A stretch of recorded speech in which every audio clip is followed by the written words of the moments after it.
nous dans ce studio l'économiste Marc Toiti. Bonjour, bonsoir. Merci d'être là. Vous publiez justement un livre qui bien se demande s'il y aura un nouveau crack 10 ans après celui de 2008. Ça s'appelle Un monde de bulles.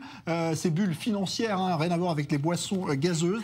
Pour vous, il n'y a pas de doute, Marc Toiti, ce qui est en train de se passer là, c'est une période un peu inhabituelle, mais on est vraiment dans un vrai crack boursier qui peut avoir des ampleurs mondiales. En fait, c'est ce que j'explique, c'est que finalement une bulle, c'est quoi? C'est quand les marchés financiers vont trop loin par rapport à la réalité économique. Donc c'est exactement ce qui s'est passé, notamment en 2017 et début 2018, c'est que les marchés ont été beaucoup trop hauts.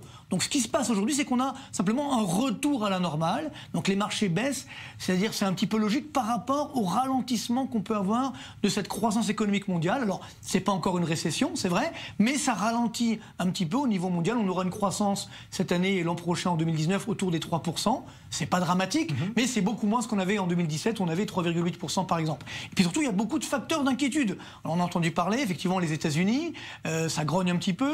Il y a également un risque de protectionnisme mondial. Il faut savoir que pour avoir une croissance mondiale de l'ordre de 3%, il faut une... Ça, c'est Donald Trump, à votre avis, qui en est le responsable ou pas? En partie. Alors, Donald Trump, lui, il a fait le bon boulot qu'il a fait, c'est qu'il a restauré une croissance américaine justement à 3%, donc c'est une bonne nouvelle. Mais il y a quand même des menaces protectionniste, ça veut dire qu'il veut augmenter les barrières douanières. Et là, on a un problème. C'est-à-dire que s'il n'y a plus d'échanges internationaux, s'ils baissent, alors là, il n'y aura pas 3% de croissance mondiale, il y aura beaucoup moins. Donc les marchés, évidemment, s'inquiètent de ça. Donc c'est ce qui se passe aujourd'hui. Et puis, en gros, pour faire simple, le Dow Jones peut encore baisser, ou même le CAC 40, de l'ordre encore de 5 à 10%. Donc c'est pas complètement terminé. Et puis surtout, bon, je ne veux pas noircir le tableau un jour de Noël, mais je suis désolé, je dois dire effectivement la vérité.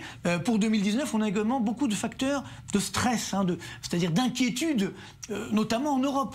Parce qu'aux États-Unis, bon, même s'il y a un ralentissement, ça restera les États-Unis. Alors qu'en Europe, notamment dans la zone euro, on a un risque avec l'Italie. Vous savez que l'Italie aujourd'hui est dans un match avec la Commission européenne. Elle ne veut pas respecter ses engagements. On a également des craintes en France avec ces fameux gilets jaunes. Vous savez qu'aujourd'hui, la France est au bord de la récession. Donc si effectivement la croissance baisse fortement en France dans la zone euro, ça rejaillira également sur les bourses et notamment aussi en Europe. Donc vous voyez qu'il y a beaucoup de facteurs d'inquiétude qui justifient. Il ne faut pas en avoir peur. Alors, ça veut dire que c'est parti pour durer ou c'est conjoncturel? Voilà, c'est ça le problème. C'est que vous savez, les marchés, c'est un peu comme des enfants, ils ne connaissent pas la mesure. C'est-à-dire qu'autant ils ont été trop hauts à la hausse, avec justement cette bulle que j'évoque. Alors, d'ailleurs, dans le livre, il n'y a pas que des bulles financières, aussi des bulles économiques, il y a même la bulle Macron. Enfin, ça, c'est un autre sujet. Mais c'est vrai que ces marchés ont été un petit peu trop loin à la hausse. Et maintenant, je pense que malheureusement, ils vont aller trop loin à la baisse.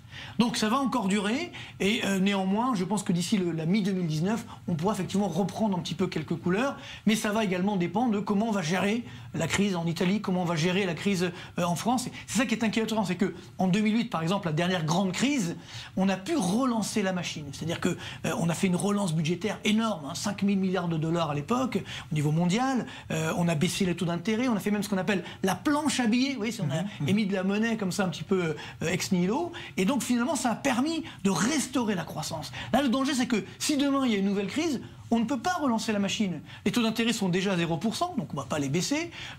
Si je prends le cas de l'Europe, on a des dettes publiques énormes, notamment en France, donc on ne pourra pas relancer la machine là aussi.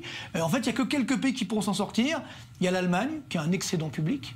Il y a les États-Unis, qui ont monté justement les taux d'intérêt, ce que se plaint Trump. Mais c'est pas mauvais, parce que ça permettra ensuite de les baisser pour relancer la machine. Et puis on pensait que ça allait bien aux États-Unis. On disait, tiens, Trump au moins a réussi dans ce secteur-là, et on s'aperçoit Non, ça va pas si mal que ça aux États-Unis. On est autour de 3% de croissance, alors qu'en Europe, on est autour des 1,2, 1,3. Donc c'est quand même beaucoup mieux que ce qui se passe effectivement en Europe. Mais on a peur du ralentissement qui peut arriver demain, parce que comme la Réserve fédérale a augmenté les taux d'intérêt, ça peut casser la croissance. Mais ça, c'est une stratégie. C'est-à-dire que si demain, il y a moins de croissance, justement, elle pourra baisser les taux d'intérêt pour relancer la machine. Et puis un troisième pays qui peut s'en sortir aussi, c'est la Chine, qui a aujourd'hui 3 000 milliards de dollars de réserves de change. Donc c'est une sorte de trésor de guerre, si vous voulez, qui permettra de redémarrer. Par contre, nous, en Europe, et notamment en France, à part l'Allemagne, on n'a pas beaucoup de marge de manœuvre. Donc c'est là où je pense, aujourd'hui, on se focalise essentiellement sur les États-Unis, mais eux, on le sait, redémarreront toujours, alors que nous, en Europe, on a quand même des vraies difficultés, d'abord économiques, financières, mais également politiques. Parce que là aussi,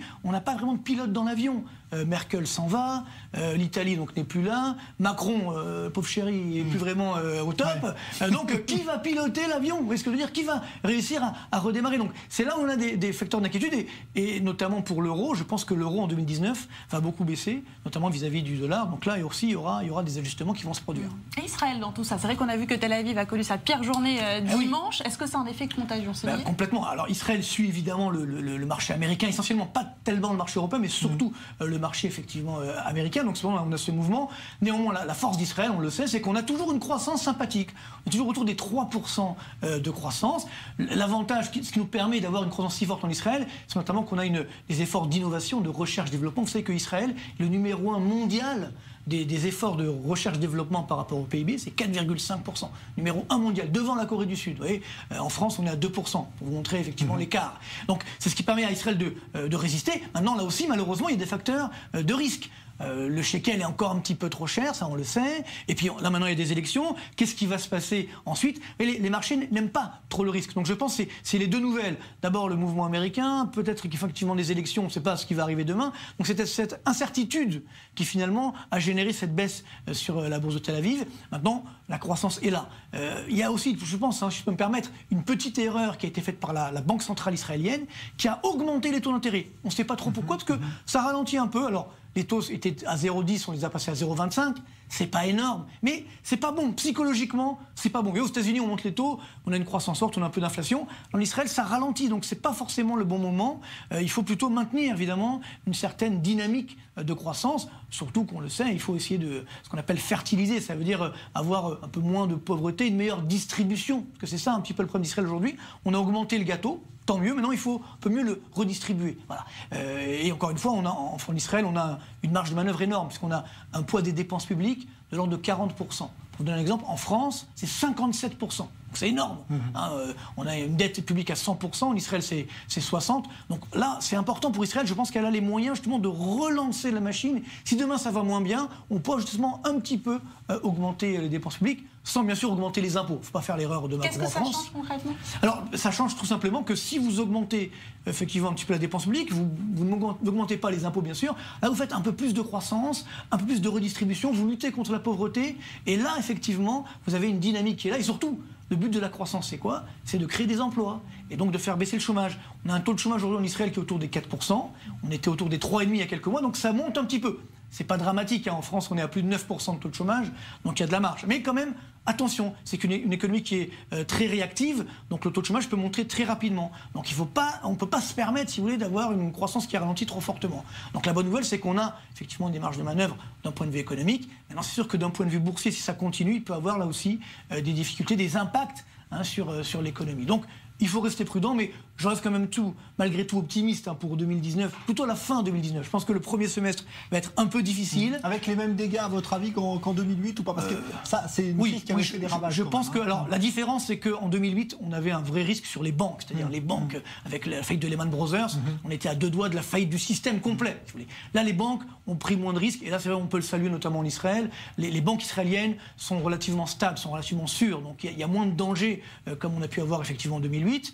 Mais par contre, le vrai danger, il est plus au niveau des dettes publiques. Donc là, on est monté un degré au-dessus, et notamment en Europe, notamment en France, notamment en Italie. Vous savez, en Italie, depuis qu'on a un changement de majorité, donc on a des mouvements populistes, si vous voulez, qui a pris le pouvoir, les taux d'intérêt des crédits, des obligations d'État ont flambé. On est monté à plus de 3%. Donc si les taux d'intérêt augmentent, ça casse la croissance immédiatement. Et l'Italie, malheureusement, est entrée dans sa 3e récession en une décennie. C'est du jamais vu dans l'histoire contemporaine. Donc ça, c'est extrêmement dangereux. Donc c'est pourquoi cette dette publique sera dangereuse, je pense, en 2019. Donc il faudra la surveiller.